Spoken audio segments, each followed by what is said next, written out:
Hi everyone, this is Meerab Zeeshan. दोस्तों, WTC के अंदर एक बहुत इंपॉर्टेंट चीज है आपका नंबर, कि आप रैंकिंग में कहाँ पर स्टैंड कर रहे हैं। और टेस्ट के अंदर हमारे जो बड़े बड़े प्लेयर्स थे, मोहम्मद रिजवान थे, बाबर आजम थे, वो तो तनज़्ज़ुली का शिकार हुए ही हैं। यानी बाबर आजम जो है वो टॉप 10 से बाहर हो गए हैं, 12वें नंबर पर आ गए हैं। और अगर हम देखें तो मोहम्मद रिजवान 10वें नंबर पर हैं। अगर उनकी कारकर्दगी भी खराब होती है तो टॉप 10 से वो भी बाहर आ जाएंगे, और टॉप 10 में हमारा एक भी प्लेयर नहीं होगा। यानी पाकिस्तान का टॉप 10 के अंदर कोई नाम नहीं होगा। न्यूजीलैंड का भी नाम है, इंग्लैंड का भी नाम है, ऑस्ट्रेलिया भी है, इंडिया भी है, लेकिन पाकिस्तान नहीं रहा। सिर्फ 10वें नंबर पर मोहम्मद रिजवान का नाम है। अब बात करते हैं वर्ल्ड टेस्ट चैंपियनशिप की, जिसके अंदर टॉप पर इंडिया है, सेकंड नंबर पर ऑस्ट्रेलिया है, थर्ड नंबर पर न्यूजीलैंड है, चौथे नंबर पर बांग्लादेश है, पांचवें नंबर पर इंग्लैंड है, छठे नंबर पर साउथ अफ्रीका है, सातवें नंबर पर श्रीलंका है, आठवें नंबर पर पाकिस्तान है, नवे नंबर पर वेस्ट इंडीज है, चौथे नंबर पर बांग्लादेश है, और पाकिस्तान 8वें नंबर पर है। तो आप देखिए कि मतलब पाकिस्तान की ये जो हार थी बांग्लादेश के साथ, जिसके बारे में लोग कह रहे हैं कि भाई छोड़ दो अब उसको, आगे बढ़ जाओ, अब इंग्लैंड के साथ टेस्ट होना है, आप लोग वही बांग्लादेश को मतलब उसके ऊपर ही जिक्र कर रहे हो।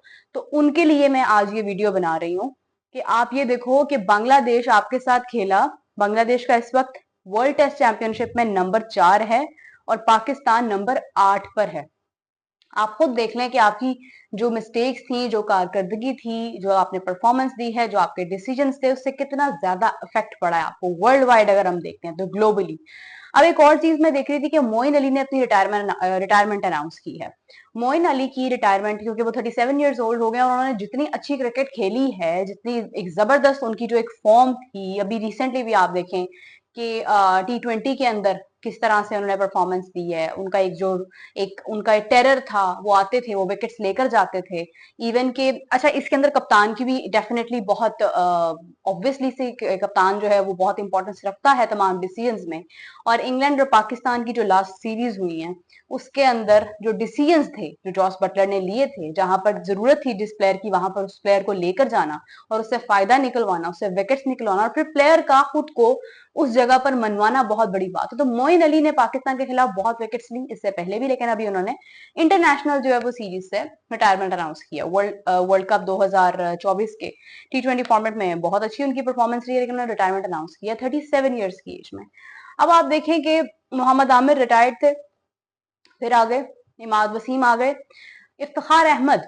जब मैंने ये पढ़ी, ये बात इतनी इंपॉर्टेंट नहीं है, मतलब इंपॉर्टेंट एज एन इस लिहाज से कि ठीक है, प्लेयर्स आते हैं, खेलते हैं, चले जाते हैं। जिमी एंडरसन चले गए, बहुत सारे प्लेयर्स चले गए जो बहुत बड़े बड़े नाम थे उनके, लेकिन उन्होंने रिटायरमेंट अनाउंस कर दी। अगर आप देखें कि ब्रायन लारा, क्या डॉन ब्रेडमैन, ये वो लोग हैं जिन्होंने अपना नाम बनाया, लेकिन finally they have to retire one day. Cricketer की लाइफ वैसे भी कैरियर की बहुत थोड़ी होती है। विराट कोहली, रोहित शर्मा, जडेजा, मतलब बहुत सारे ऐसे नाम है जो अभी ही हमने देखा है कि जिन्होंने कहा है कि नहीं बस हो गया।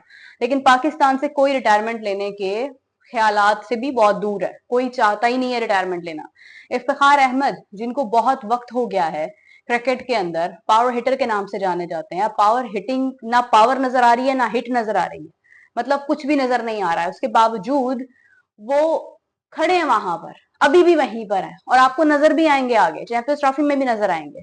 तो मतलब आप खुद देखो कि इफ्तिखार अहमद, जिनको बहुत वक्त हो गया है क्रिकेट खेलते हुए, और अब बस हो गई है, मतलब एक एक ऐसा प्लेयर, मैं किसी की भी एबिलिटी को जज नहीं करना चाहती हूँ, लेकिन एक ऐसा प्लेयर जो तुक्के का प्लेयर है, मतलब तुक्का लग गया, चल गया, बल्ला चल गया, रन निकल गए, नहीं चला तो भाई आपने सिर्फ अपना आना और यहाँ से जाना जो है उसमें वक्त जाया किया है, स्पेक्टेटर्स का भी और टीम का भी। ठीक है, तो एक ऐसा प्लेयर जो अभी भी यहाँ पर है, क्या उसकी भी रिप्लेसमेंट हमारे पास नहीं है? क्या आप जो चैंपियंस कप करवा रहे हो उसके बाद भी अगर आपको इफ्तिखार अहमद नजर आते हैं हर जगह पर, तो फिर आप खुद सोचो कि आपके पास कोई भी नहीं है उसकी जगह पर। कितने ही प्लेयर्स ऐसे हैं जो आज तक क्रिकेट खेल रहे हैं, जिनकी एज 30+ हो चुकी है, जिनका कैरियर वहीं पर खत्म हो गया है, उनको मौका ही नहीं मिला, जो डोमेस्टिक से डोमेस्टिक तक रहे हैं, जिनको इंटरनेशनल ग्राउंड देखने का मौका ही नहीं मिला, वो आज भी इंतजार में है। उनको छोड़कर, और वो फिट भी हैं, उनको छोड़कर आप अभी भी जगह घेर कर बैठे हैं। उमैद आसिफ को आप देखें, अक्सर अवकात वो हमारे शो पर आए, मैंने उनका इंटरव्यू किया है, he is 40 years old, probably may be 40+ है, लेकिन 40 ईयर्स ओल्ड उनकी एज है। वो अभी भी फिट है, स्लिम, स्मार्ट, टॉल, एक्टिव, लेकिन क्या है, वेस्ट कर दिया आपने। Usman Salahuddin is an excellent player, जिनका भी नाम आया है स्क्वाड के अंदर जो चैंपियंस कप होने वाला है, लेकिन उनको मौका मिले तो फिर 10,000 उनके फर्स्ट क्लास के रन हैं, लेकिन आपने उन्हें कहां पर यूटिलाइज करना है? आप इफ्तिखार साहब को जो है वो लेकर बैठे हैं बस, ना वो जाने का नाम ले रहे हैं, ना कोई उन्हें निकालने का नाम ले रहा है। अब एक और बहुत इंपॉर्टेंट चीज ये है कि अफगानिस्तान ने इंडिया से डिमांड किया कि हमें एक ग्राउंड चाहिए अपनी टेस्ट खेलने के लिए, अपनी रेड बॉल क्रिकेट को इम्प्रूव करने के लिए। ये बात इंपॉर्टेंट किस लिए है अभी इस वक्त? क्योंकि देखें, अफगानिस्तान के बारे में हम अक्सर कहते हैं कि यार अभी जब अफगानिस्तान ने मतलब जब सेमीफाइनल्स के अंदर वो शामिल हुए T20 वर्ल्ड कप में 2024 में, तो उस वक्त उन्होंने थैंक यू किया इंडिया का। उस वक्त पाकिस्तान से आवाज आई कि, क्योंकि I was doing interviews and I know कि क्या एक पर्सपेक्टिव था जो लोगों की तरफ से आ रहा था, तो पाकिस्तान से आवाज आ रही थी कि भाई अफगानिस्तान ने क्रिकेट हमारे कंट्री में खेलनी शुरू की है, हमारे होम ग्राउंड में खेलनी शुरू की है, हमने उन्हें बैट पकड़ना सिखाया है, और आज वो इंडिया की तारीफ कर रहे हैं। अब मैं आपको बताती हूँ कि वो इंडिया की तारीफ क्यों कर रहे थे। अभी उन्होंने कहा कि हमें एक ग्राउंड चाहिए, एक वेन्यू चाहिए। अफगानिस्तान ने पाकिस्तान से क्रिकेट शुरू की, लेकिन उसके बाद उनको संभाला इंडिया ने। इंडिया के अंदर वो अपनी क्रिकेट खेल रहे हैं, उनके पास अपने वेन्यूज हैं वहां पर, और अभी स्टिल वो डिमांड कर रहे हैं कि हमें अब टेस्ट के लिए भी एक वेन्यू चाहिए, और डेफिनेटली उनको मिल भी जाएगा। उन्होंने अपनी रेड बॉल क्रिकेट इंप्रूव करनी है। लेकिन व्हाट अबाउट पाकिस्तान? आपके पास तो होम ग्राउंड हैं, आपके पास तो वेन्यूज हैं, आप तो यहाँ डोमेस्टिक भी खेलते हैं, आपके पास पूरा एक स्ट्रक्चर है, आपके पास स्टेडियम्स हैं, हर चीज है, सपोर्ट है, बोर्ड्स की तरफ से सपोर्ट है।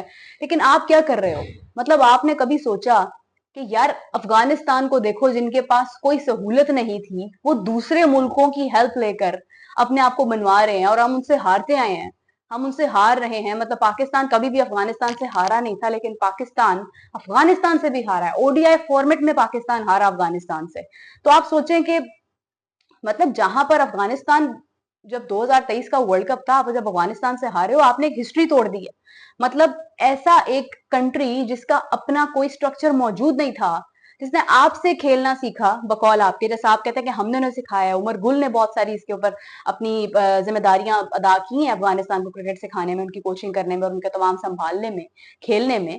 तो आप देखें कि उसके बाद अगर अफगानिस्तान आज इंडिया का थैंक यू कर रहा है, तो क्यों कर रहा है?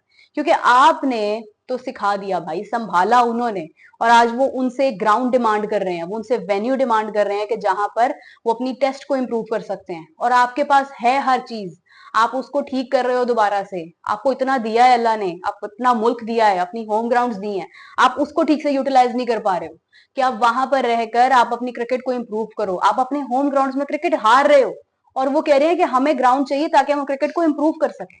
तो look at the difference and then we compare ourselves के भाई अफगानिस्तान जो है उसने तो हमसे खेलना सीखा है। भाई खेलना सीखा था, वो और दौर था, उस वक्त हमारी क्रिकेट भी अच्छी थी, पाकिस्तान क्रिकेट अच्छी खेलता था। आज जब हम कुछ भी नहीं खेल रहे हैं, हम कुछ भी नहीं कर पा रहे हैं, उस वक्त हम कह रहे हैं भाई हमें भी क्रेडिट दो, हम भी तो तुम्हारे पीछे थे। तो मतलब बात सेंस नहीं बनती है कोई इस चीज की।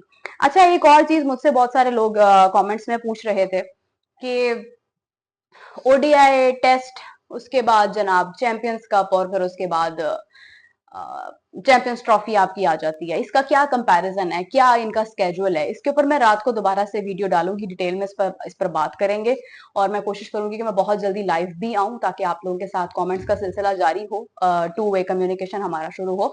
लेकिन अभी के लिए जो है वो ये अपडेट्स जैसे मैंने आपके साथ शेयर की हैं, इनको सुनिए और इनको बताइए कि आपकी इसके ऊपर क्या राय है, और मुझे दीजिए इजाजत। Bye bye.